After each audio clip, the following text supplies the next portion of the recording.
1800s. After having moved out of what was the national park. They weren't asked to move by the national park. They just found living so difficult and hard in that land up there that they moved out into the county a little bit where they could actually find some arable land and have small crops and livestock and things like that.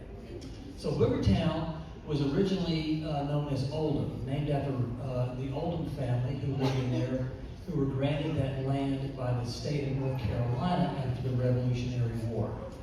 They left and went up to central Indiana, but left their name behind, Oldham or Oldham's Creek, which is what it is on the map. But everybody around here knows it as Boogertown.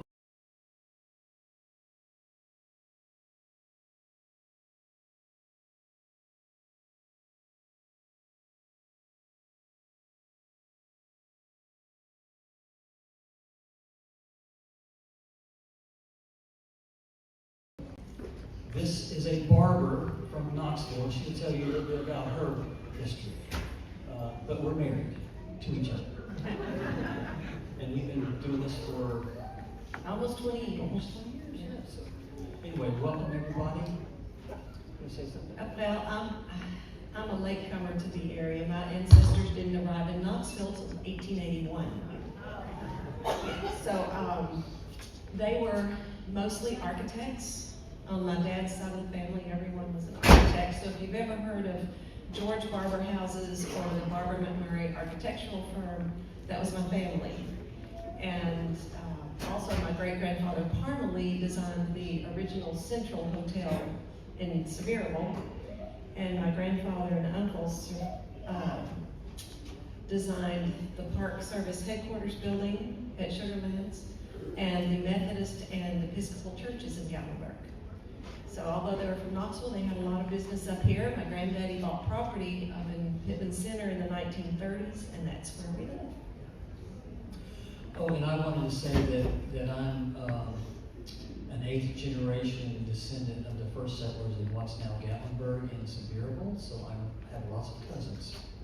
Some of you are his I cousins. see lots of cousins out in the I see one audience. over there. Yeah, good to see you all again. So, everywhere I go, I meet a new cousin. And I just met one right before the show here. Mr. Trim, where is he? Right there. Oh, it's Renham. You are related. Yeah. Well, his wife's a Watson. Oh my goodness. Yeah, You're related. So we're related in at least 2 different directions. And our family's related in even more than that. So anyway. All right. Let's make some happy music. We're going to start off with a Stephen Foster tune. We are. Yeah. So we talked about Stephen Foster in our last program. He was a very prolific musician, and he died at the age of 37 with only 13 cents in his pocket because he would sell his music for money to buy alcohol. So he died very young and left us some good music, even though he only came south one time and maybe didn't even get off the boat. We don't know, but this was a tune called Angeline the Baker. Folks in the mountains took the tune, changed it a little bit, and changed the name. I mean, he called it Angelina Baker. The mountain folks changed it to Angeline the Baker. Yeah. Okay. I'm ready.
lot of these are dance tunes, so please feel free to stand up and stomp one on.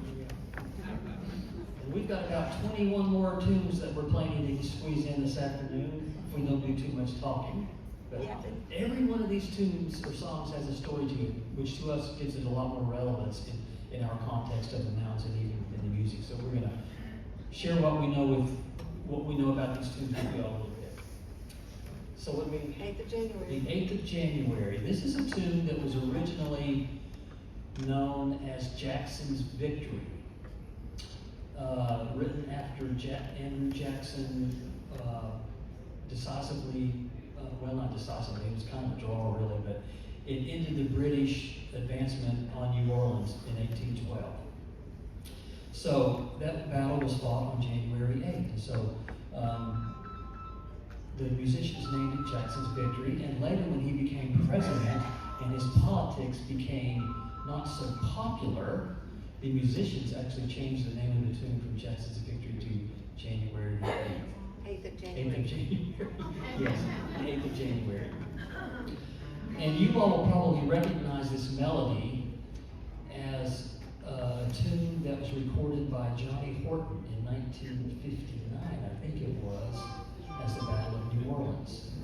And he got the words from an Arkansas geography teacher from the 1930s so that the teacher could teach his children better. But anyway, Johnny Horton picked up on that and added all those words to this tune and called it the Battle of New Orleans and recorded it. So here's a little bit of that.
This next tune is called Patty Won't You Get Some Good Old Cider, and the key word is old cider. This was a tune that was made popular by a left-handed fiddler from Blount County, Charlie Acuff. He was Roy Acuff's cousin, and Charlie was one of the late great sort of generational fiddlers that kept this music alive in this area. And he played left-handed. He didn't restring his fiddle to play left-handed. He just turned it over like that and played it this way. Which if you ever saw him in concert, it looked really awkward, but he was really good at it. And him and John Hartford recorded this tune way back in the 80s and made it popular, called Patty Won't You Get Some Good Old Cider. Forward.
Okay, so in the days of early settlers in these mountains, the women were not allowed to play the stringed instruments. The stringed instruments were considered to be of the devil, so only the men got to play them. But now down in the big city of Knoxville, girls were expected to learn to play the piano, the guitar, and the violin, but in these mountains it was frowned upon. But the women were not going to be left out. They sang the old ballads, and a woman might take out her washboard, put a sewing thimble on her finger, tap some rhythm, while those men play those devilish instruments. So we're going to do a song about groundhogs. You really don't want that facing the mic. Groundhogs were important here in the mountains. First of all, you didn't want them in your field, because they dig a big hole, and you or your cow or your mule step in that hole, you're in trouble. Or your wife. Or your wife, yeah. So they would shoot the groundhogs. They would eat the meat. The brain was considered a delicacy, and the hide made the best shoestrings and the best banjo pins. This one happens to be deer. Yeah. So this music was also not stage and audience music. It was family, it was community. Everybody joined in. So you all get to help us with this one. After each verse that I sing, you all sing, "Oh Groundhog." And I'll help you out. Just so simple, "Oh Groundhog." But I gotta get my picks on because I can't keep thimbles on my fingers. It just doesn't work. Okay, and what's your part? Oh, groundhog. There you go.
Okay, so Keith is getting out an instrument that in these mountains was called the Devil's Box.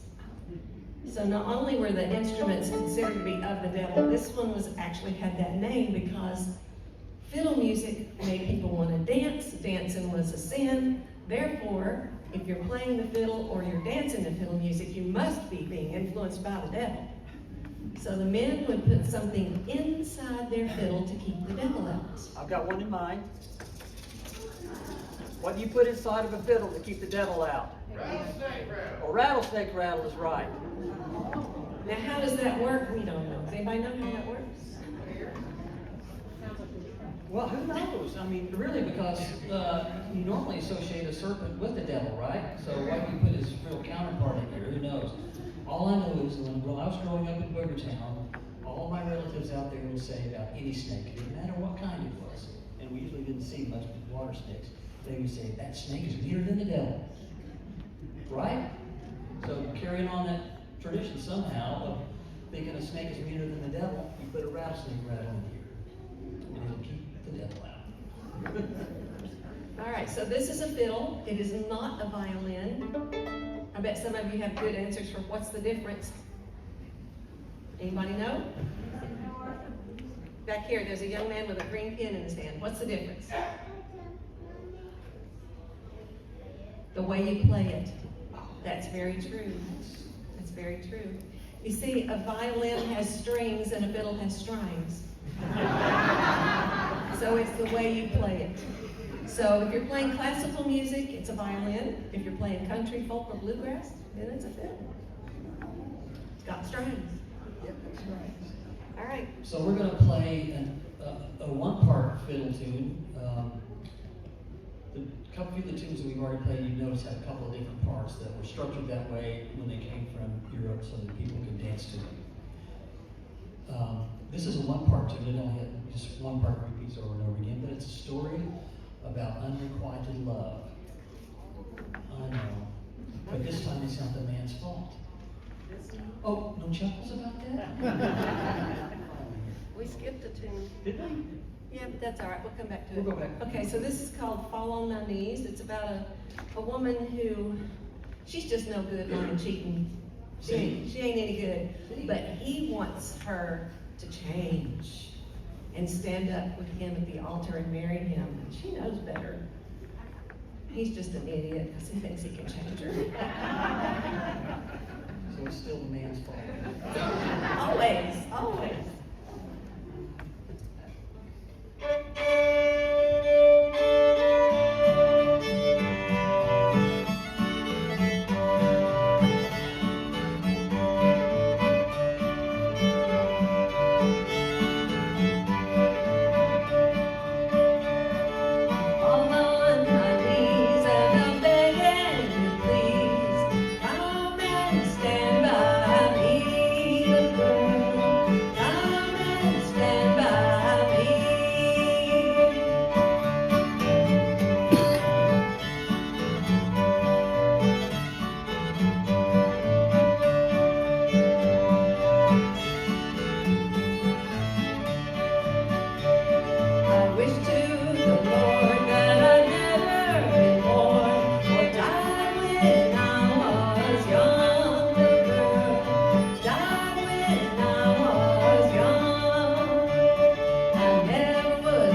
One part? Oh, sure. And this is next, yeah, another fiddle tune. This is a tune called Bonaparte Crossing the Rhine. So a lot of these good old dance tunes and fiddle tunes that came over from Europe, were from older times and older wars. And this one's about the Napoleonic Wars. There's no words to it. It's just a good dance tune. So our dancers still going on back there. The fiddler who played with us on our recording of this on our last CD would always kind of get real weepy and teary when he played this tune. And for many years he didn't know why, but he started digging into his family ancestry and he discovered that his family was from that part of Europe where Napoleon was conducting all of his campaigns. And this tune was probably being played, so there was this like DNA connection with him that when he played it, that connected and made him kind of weep. We don't weep over it. We smile. Bonaparte Crossing the Rhine.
So this banjo that he's going to play again we call it the Rainwater banjo. It belonged to Charlie Rainwater. Is he in here? Is Charlie in here are you today? Is he here? Okay. Charlie had a barbershop in downtown Sevierville. And his dad got him this banjo when he was a kid, and it probably out of a Sears catalog for 20 bucks or something. But he had it hanging on the wall in the barbershop, and the head was busted, and it was all black and funky looking, and hadn't been played in decades. And he let us buy that thing. Keith's daddy was one of his patrons. And so with Keith's daddy's help, we redid the banjo, and it's really nice. This had a busted head on it. The entire neck was painted black, and all of this little metal work was real rusted. So I gave my dad the metal parts. He got them all down. Ruth and I replaced the head on it with a deer skin head. I took the paint off of the neck, and as you can see under the paint is a tulip poplar neck, which is really unusual in a lot of banjos. And the headstock and the neck is all one piece, which is really cool. And it doesn't have any reinforcement bars in the back like modern banjos do to keep it in tune and sturdy, so I can actually wall on this bar. But anyway, this is one of my favorite sounding banjos from Charlie Rainwater. I hope he's still alive. I don't know. I haven't seen him. Does anybody know Charlie? No? Okay. Okay. Well, this is a tune called Boogerman.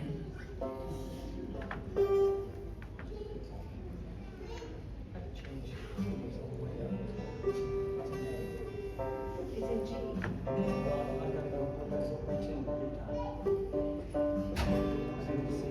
Oh, we're having to change keys. It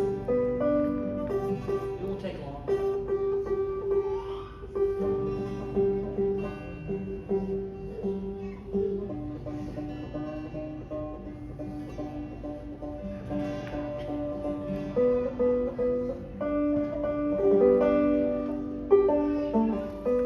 That'll work. All right, here we go with Boogerman.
Now we play Rabbit in a Pea Patch. All right, so we're gonna, yes. You mentioned that you were changing the tune on that. Can you use a capo on a banjo like you do a guitar? You can, but we're traditionalists, and in the old days, most banjos did not have frets, so they could not use a capo. Bluegrass players will, and they have a little, it's called a spike for the short string to tuck it under, but we choose to do it the old mountain way and retune. Yeah, banjos didn't get frets put on them until about the 1880s. So even before then, you couldn't put a capo on because you wouldn't know where to put it, right? So what musicians did was to retune their instrument when instrument was accompanying them or the person singing was in a different key. And so I try to stay that way because that allows you to play the banjo down here instead of going way up on the neck. And it's a lot friendlier to play the banjo down here than it is way up here. It's a lot easier. So I still need to do that. And besides, if I could use a capo on this, I would have to put what's called a railroad spike in up here at different intervals, so and hook this string behind it, or you would put in another piece of hardware, which is what modern or contemporary banjo players do. You can slide it up and down on a bar or something. So try to keep it simple. So this next tune is called Rabbit in a Pea Patch. So you can just imagine, it's a feisty little tune, and you can just imagine a rabbit hopping around in your garden.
I'm going to holler again.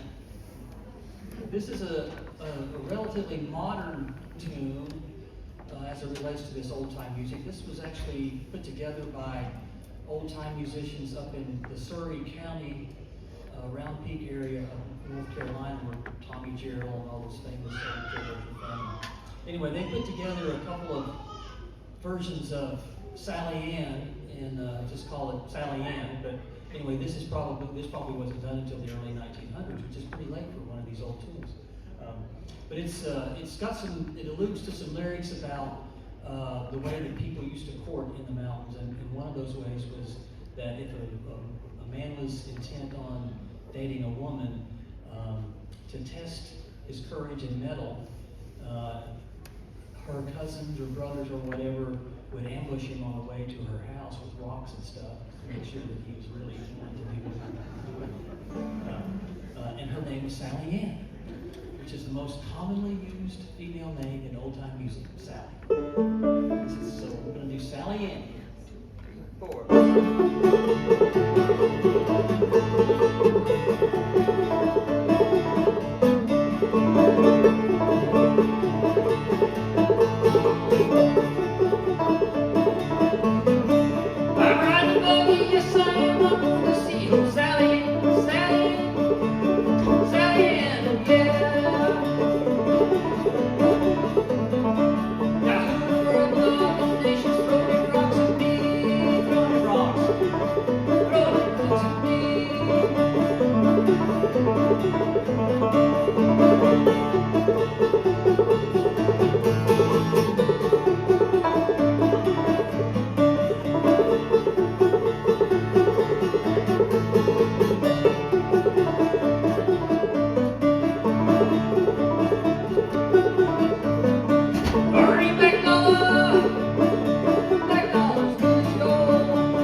This next tune is one that has dozens of verses. The singer just picks whatever verses they want to, but these verses are often heard in other songs, and so they're known as floating verses because they float from song to song. And it's a tune called Shady Grove, and one of the ways to get to Boogertown is through Shady Grove, literally called Shady Grove. There's even a Shady Grove Baptist Church there. And if you ever watched the Andy Griffith Show, you probably heard the Darlings sing a version of Shady Grove. I don't sing it like they do, but that's okay. That's the thing about this folk music. There were different melodies and different verses, but it's still the same song, basically. So he's having a tune again, which means I have to talk some more. I never know what verses I'm going to sing. Shady Grove.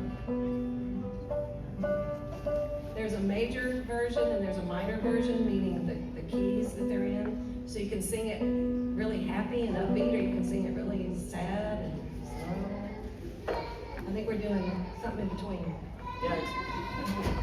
It's in a major key, but in minor chord. Minor chord figuration.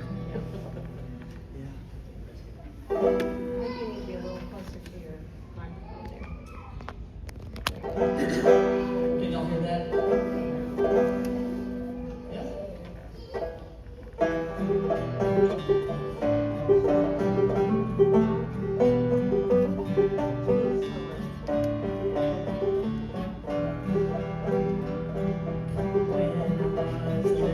Oh, that's the wrong key for me. Let me try again.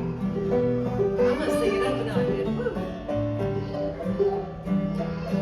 When I was a little boy, I wanted to Lord, oh, not. Now I'm a little shady road to say she'll be my wife. Shady road, my love, shady road, you know. Shady road, my love, I'm a shady road.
Change tunings? Change tunings again. Wait for you straight. Yep. Alright, we're gonna do an old spiritual. Again, there's many different versions of it. This is one of our versions. We do have most of these on our CDs. We have 5 CDs over there. And they also have them at the Smoky's Lake table, because our CDs are in all the Great Smoky Mountains National Park bookstores.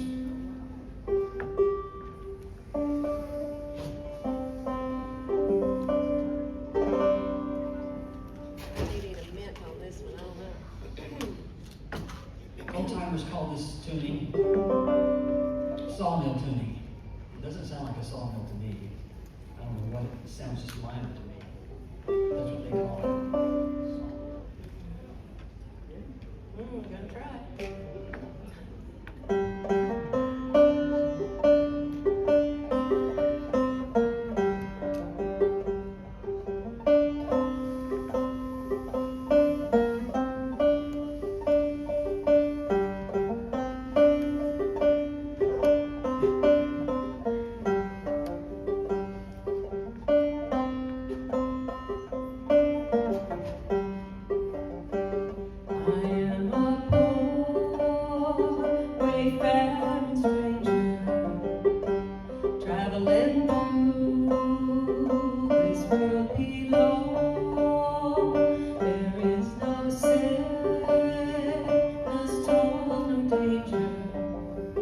In that bright world to which I go.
Remember, the women were not allowed to play the string instruments.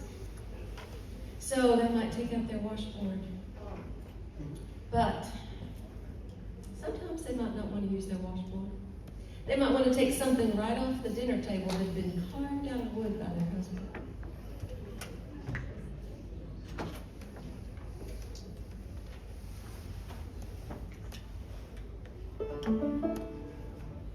This is an old tune from the late 1700s in England. It's called Fisher's Hornpipe. And it was used over there as both a wedding and a war march, if you get my meaning. But more popularly in our circles, it's a really good dance tune.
She is only limited in her speed by my speed on the banjo. So No.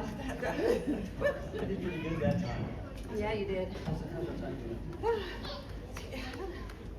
I think we're doing fine. Okay. You get to talk now. Okay. I'm going to change tunings again on this banjo. It is a tuning that's called only the Jimmy Sutton tuning. And I know there are Suttons that live in this area. I'm probably related to someone. But the only song that you play in this tuning is, guess what? Jimmy Sutton.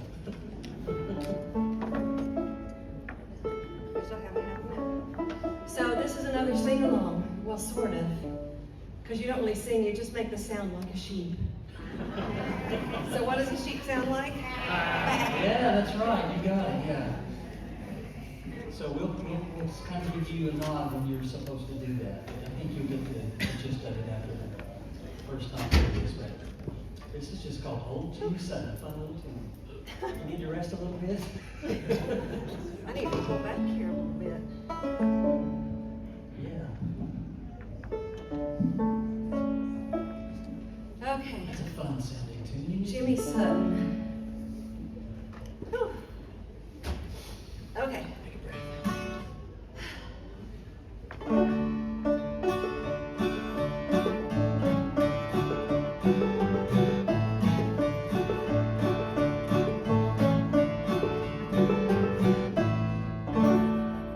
I got my gun and I went a hunting.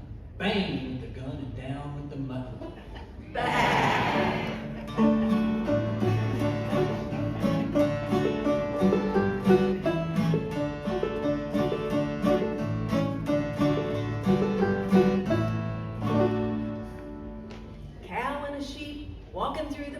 pasture. Cow said, sheep, can't you walk a little faster?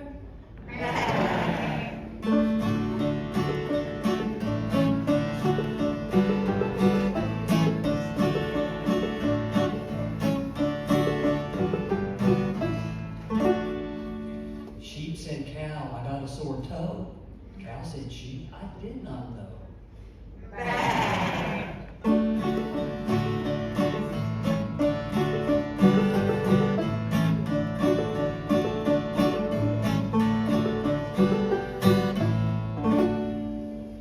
I don't like veal, I don't like mutton, I don't give a blank for that old Jimmy Sutton. You can't sing that, you can't sing nothing. Back, 4.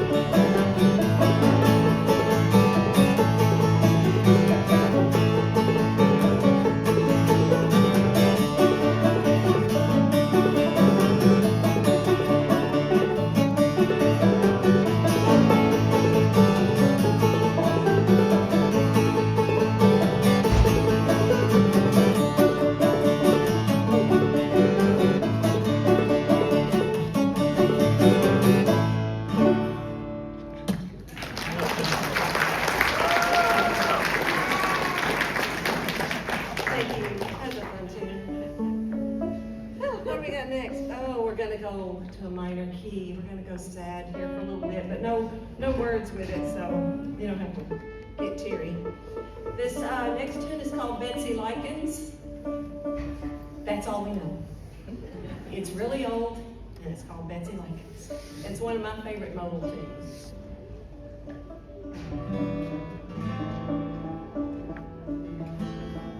And it's got a really fun guitar part. A lot of these old tunes, the guitar has maybe 2 chords, always at least 2, sometimes 3.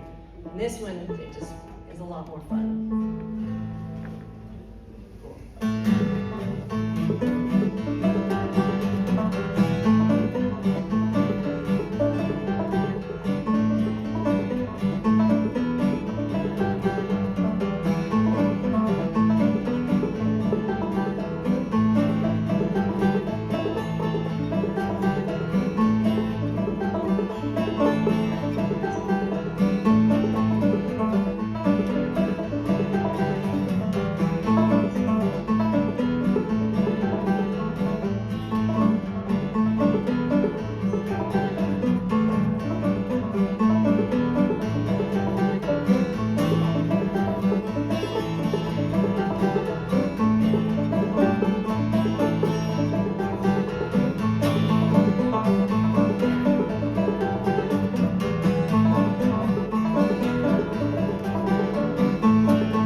Thank you all very much. A little technical thing up here. Oh, that's much better.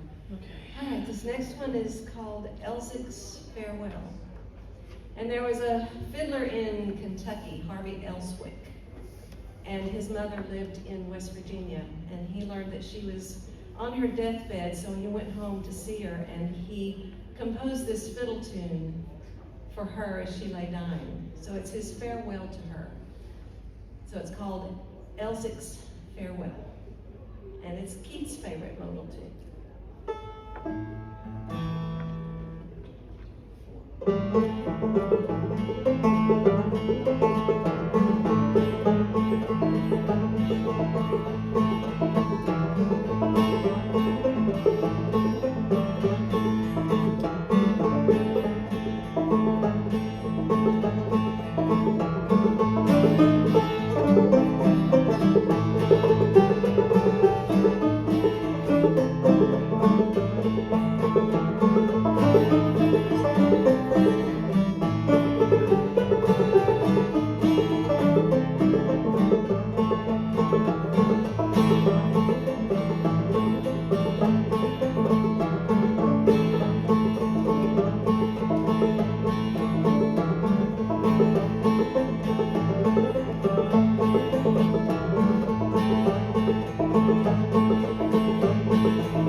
In the music of these mountains, we also like to honor the folks who were here first, and that was the Cherokee.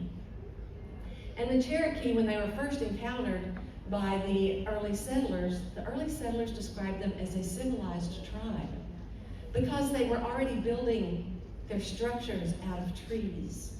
They were arranged in villages, they had gardens and they had farms, and they were a matriarchal society. They also had a written language and musical instruments. They had drums and rattles and flutes, and they danced, and they were just a very, very progressive group of people. So they had several traditions. One is you didn't marry within your own clan, Keith. And when they did marry, he would leave his clan and go live with her clan.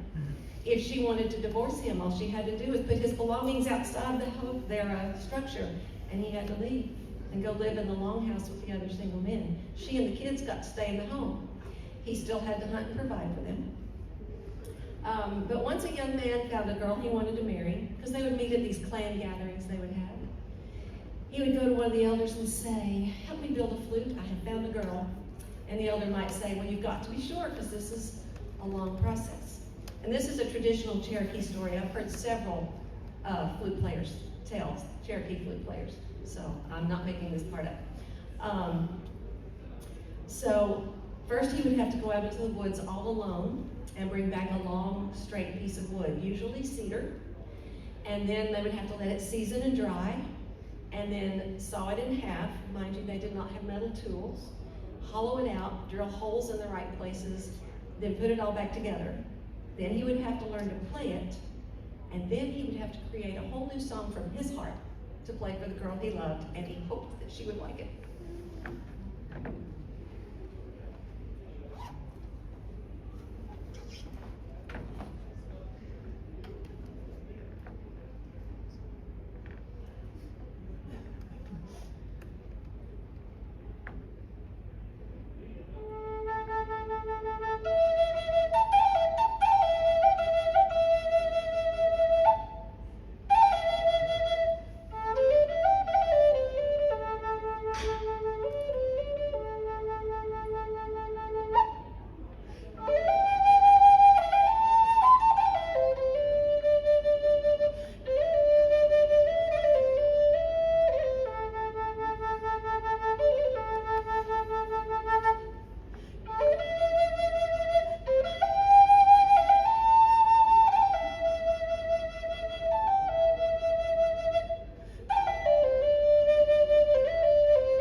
Just skip right along and sing along.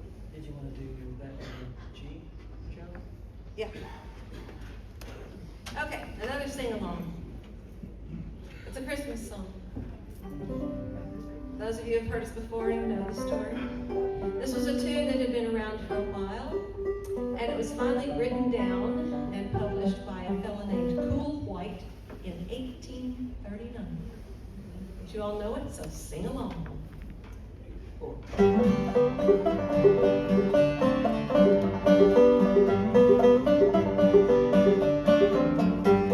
As I was walking down the street, down the street, down the street, a pretty girl I chanced to meet, and we danced by the light of the moon. Oh, buffalo gals, won't you come out tonight, come out tonight, come out tonight. Buffalo gals, won't you come out tonight and dance by the light of the moon.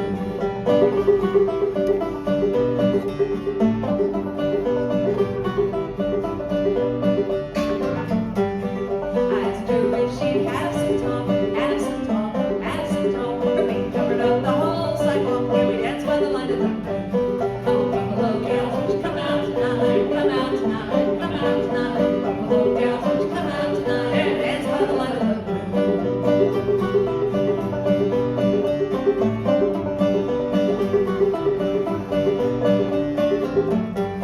I danced with a girl with a hole in her stocking, and her knees kept a knocking, and her hips kept a rocking. I danced with a girl with a hole in her stocking, and we danced by the light of the moon. Oh, buffalo gals, won't you come out tonight, come out tonight, come out tonight. Buffalo gals, won't you come out tonight and dance by the light of the moon.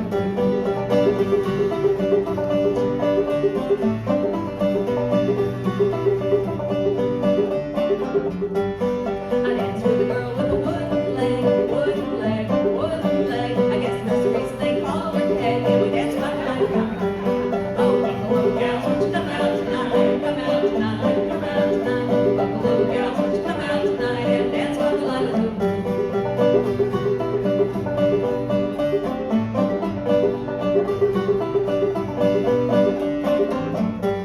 I'd like to make that gal my wife, gal my wife, gal my wife. We'd be happy all our lives, and we dance by the light of the moon. Oh, buffalo gals, won't you come out tonight, come out tonight, come out tonight. Buffalo gals, won't you come out tonight and dance by the light of the moon.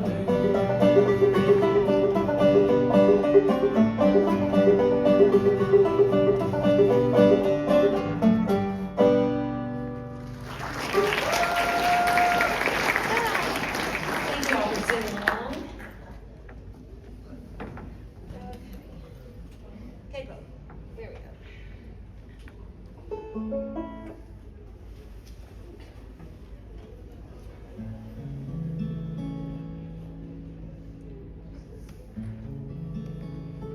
This is the slow song. Don't need it. Slow song. No, Two more. two more, yeah. All right, so this is a tune we learned from the Carolina Chocolate Drops. Now, they were a young African-American old-time music group from the Piedmont of the Carolinas. They have since split up and gone their own way, and one of them has become very, very famous. Her name is Rihanna Giddens. Fabulous voice, amazing musician, composer, writer, everything. So anyway, we saw them do this at Maryville College. It was a free outdoor concert. And we had to learn it, and we had to change it a little bit. We had to change one note in there because I just didn't quite like the melody like it was, and we had to add some fried okra. Yeah, so this is on our fried okra CD, I think. It's called Cornbread and Butter Beans. I don't know, it's on one of them. All right, here we go. Four.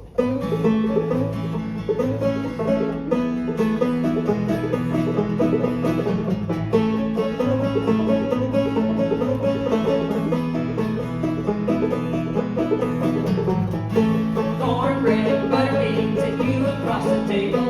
Eating beans and loving you as long as I am able. Oh, and corn over too, and when the day is over, riding you crazy, but love again all over. Goodbye, don't you cry, I'm going to Mississippi. Bye.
projects ought to be unlawful. Silk clothes and birdie clothes are just a waste of money.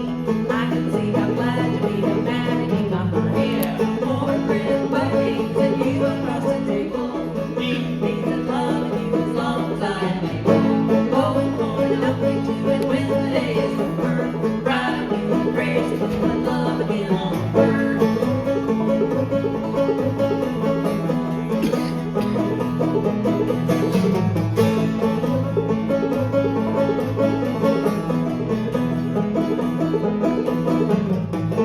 Cornbread, buckwheats, and you across the table. Eat beans and loving you as long as I am able. Blowing corn and oatmeal too, and when the day is over, riding you and crazy, but love again on the bird.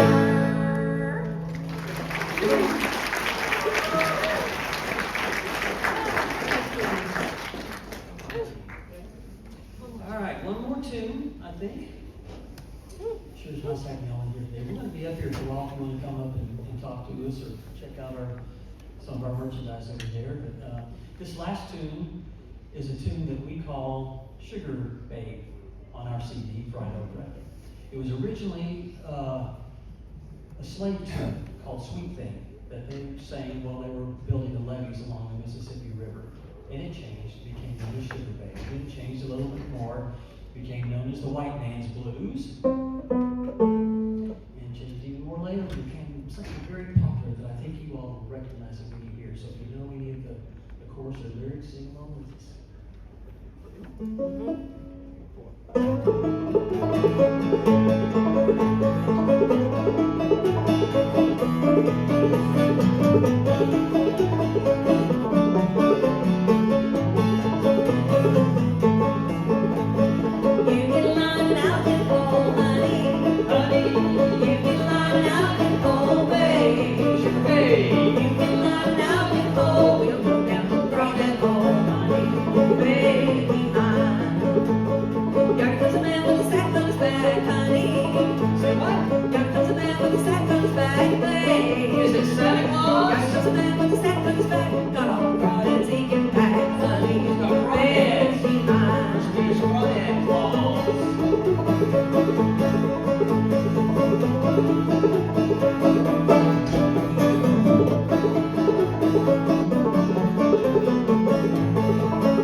Hi guys. Amy, you have our most. Josh, you have our. That's right there for you. Oh no, here's ours. Hey, I want to thank you all for being here today. I'm gonna head over to the merch table here so that you can see what's available. That's this couple, the Boogertown Gap. Good for the band. Here's some of their music. Here's their card. Oh, and here's that thing. Ah, we got one that knows what we're doing here. I chipped one and I'm thinking, I thought Yeah, it was in here, but card there they from are. one piece of wood. Huh? Black Wow. on them. I have a Card blonde from one paper. piece of I said, wood. this is what I Here want. you can get all these things. And there's their information. And they can come to see you. PayPal. All right. So thank you so much for joining us here. And What I else? think they're kind of busy and got a lot of people already talking to them, but that's her right Not there. anything else. And remember, we love you, but Jesus loves you more. Yeah, that's fine. Yeah, that's why those are pictures.